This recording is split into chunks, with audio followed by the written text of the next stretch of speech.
Akhetaten's Gates, Chapter 3. I opened my eyes, rubbing the salt from them. I was dry and sticky, a sign that I had been out in the sun for quite some time.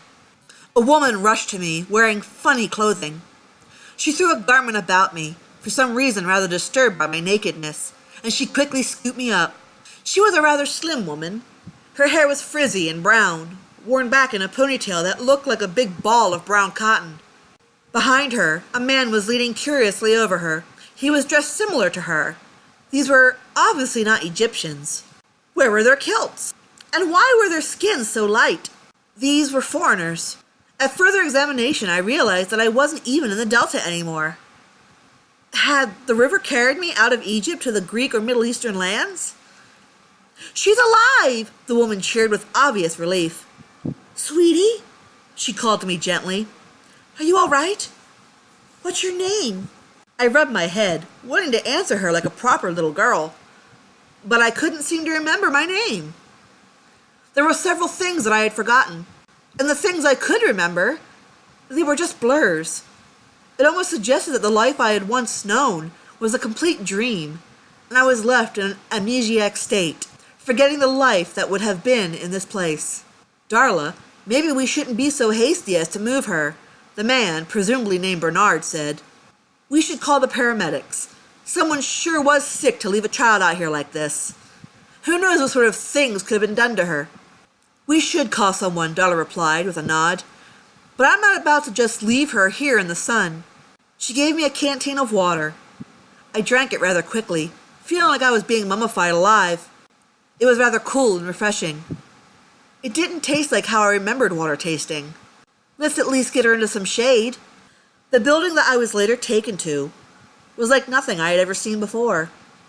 It was full of such strange contraptions. There I sat on a strange cot, wearing a gown. It was an odd garment to be worn, for it had no back. Why would anyone want a gown with no back? I was given cup after cup of a very delicious and tart juice, like none I had ever tasted. It was the juice of a foreign fruit called an orange.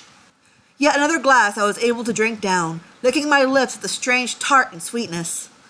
It was then that a policeman, I suppose, and a doctor, I suppose yet again, came into the small room where I was being kept with Bernard and Darla. "Is she going to be all right?" Darla asked, getting to her feet. "She's fine, actually," the doctor replied. "There is no sign of violation, no traumatic wounds, no internal injuries. The worst of her ails is dehydration. Lots of cool liquids and a cool place to rest are well enough." "Isn't anyone looking for her?" Bernard asked. "To be found like that, surely someone had to have reported a missing child." "She doesn't have any identity, and doesn't match the descriptions of any missing child cases," the policeman answered. "As far as she's concerned, she doesn't exist." "Don't say such a thing," Darla scolded. "The child is sitting right there. How could she not exist if you're all looking at her?" "Darla," Bernard whispered, trying to calm her. "I don't think I have a family anymore," I finally spoke up. "The last thing I remember was that we were all swimming in the river. Then crocodiles attacked us. The next minute, I woke up, wherever I was. I don't even know if they survived, but I doubt it. Not with crocodiles that big." "She's very well spoken for a child of her age," the doctor noted. "How old are you, sweetie?" "5, I replied. "You sound more like a 20-year-old, he chuckled. "You're a very bright little girl." He stood straight. "If she is an orphan and cannot remember who she is, then that will make it almost impossible to find her identity. If she has nowhere to go, I want to take her," Darla stated. "Darla, no," Bernard whispered. "Bernard," she whispered back in a pleading voice.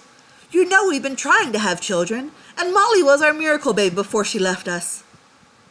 "This child is not Molly, nor can she ever replace Molly." "I didn't say she would replace her," Darla insisted. "But it's just so hard for us to have a child naturally. Let's adopt her. She needs us, Bernard. Please?" He went silent for a long time, contemplating, perhaps trying to find another argument that would give him a valid way to turn down the request. But it was obvious that none would come to him. The big puppy dog eyes Darla was casting further persuaded him. It was rather funny. Finally, he gave a sigh of defeat. Well, we can't very well be continuing to call her Little Miss Jane Doe now, can we? Can we at least give her a name? Darla thought with grand giddiness. I'd never seen an adult with that sort of reaction. She pushed her large, round glasses further up her nose and smiled, finding something that came to great satisfaction to her. Aurora. Aurora? Bernard whispered. That is such a pretty name. She can be our little Aurora Dallin. She gave me a big smile. Do you like that, sweetie? I gave her a rather indifferent shrug. Can I have more juice? Darla and Bernard still had a job to do in Egypt. They were performing a dig in Saqqara.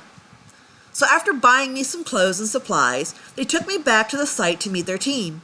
I was like a part of the extended family of foreigners and Egyptians. They were all archaeologists. Truly, it was a fascinating career. And the people on the site were very patient and kind. Above all, they were quite educated or eager. But the dig had to end at some point. And when it was all over, I went with Darla and Bernard back to their country in America. The United States, they called it. They lived in a lovely, modest home.